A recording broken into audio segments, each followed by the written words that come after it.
Hi everyone, it's me, Tim. Today I want to talk about how definitions are hard.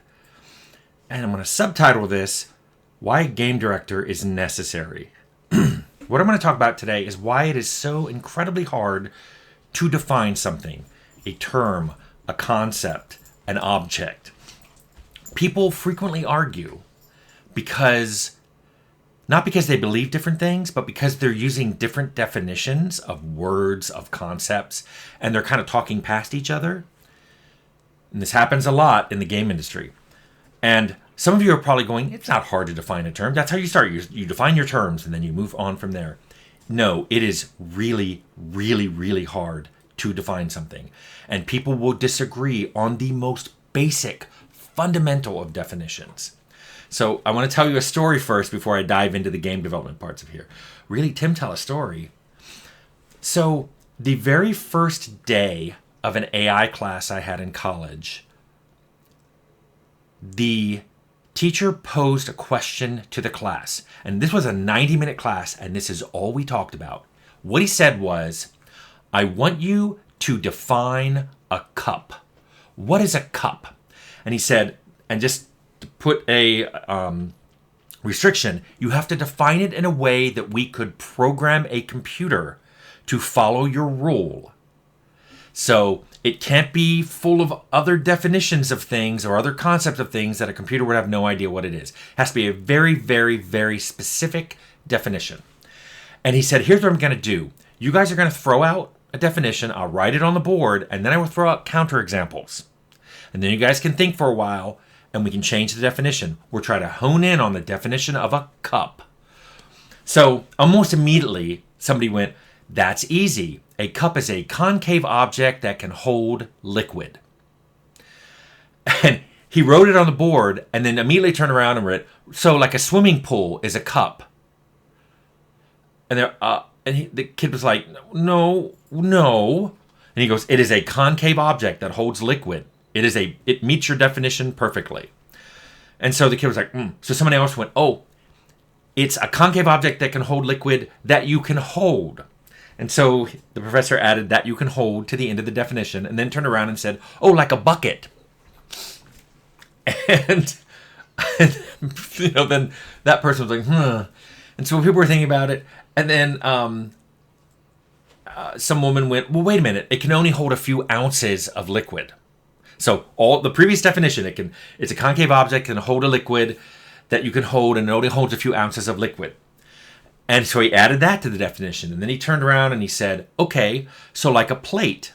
Plates generally are concave. They have a little rim, a little edge around it, and they only hold a little bit of liquid. And everybody was like, no.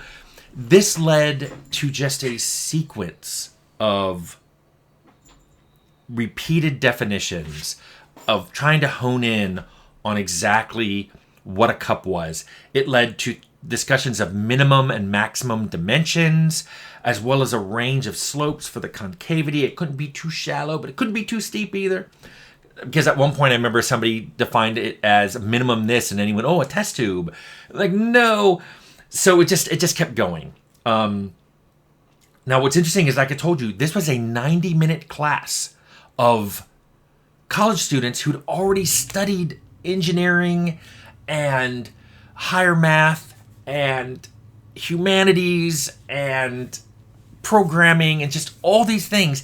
And they struggled for 90 minutes to write a definition for the word cup that all cups fit into and no cups didn't. I remember handles came up at some point, and then he said, what about little teacups that don't have handles? It was a constant stream of counterexample, definition, counterexample, definition, counterexample. It turns out, and the professor knew this, it is very difficult to come up with a definition even for the most simplistic, common, middle-of-the-road, non-extreme objects.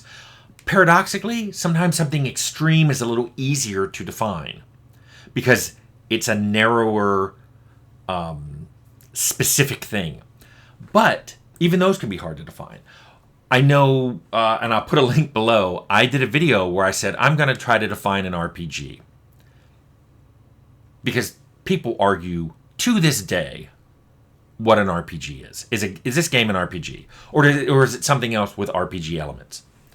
So what I did is I made a checklist of what makes, to me, an RPG. Because, by the way, once you get into something like this that's not a concrete object like a cup, it's got elements of subjectivity in it.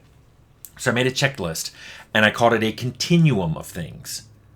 So the more of these things you have, the more of these things a game has, the more of it I consider to be an RPG. The fewer you have, the less of an RPG you are. Because even then, people would disagree on where on the continuum something stops being an RPG. Like, if I made a list of 10 things, does it stop being an RPG when it only has 4 of them? How about 2 of them? What if it has 8 of them? People disagree where in the continuum something stops being an RPG. It's just a crazy, stupid thing. And this is true for anything you want to define. This is true for any amount of people. 2 people can disagree on something.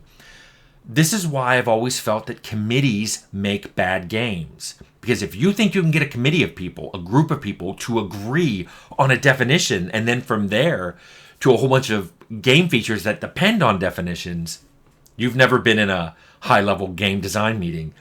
The best you can really do with a committee is reach consensus. And consensus is where everybody's like, okay, it's not the worst thing, but we accept it. Sidebar, that's how Carbine got named. We all put in names we loved, but there was always somebody who hated what somebody else loved. So we ended up with a name for the company that nobody hated, but also nobody liked. So we ended up named Carbine. Nobody liked that name. And so you may go, why were we named that? Because nobody hated it. Try making a video game with people like that. Kind of nightmarish. This is why game directors are necessary.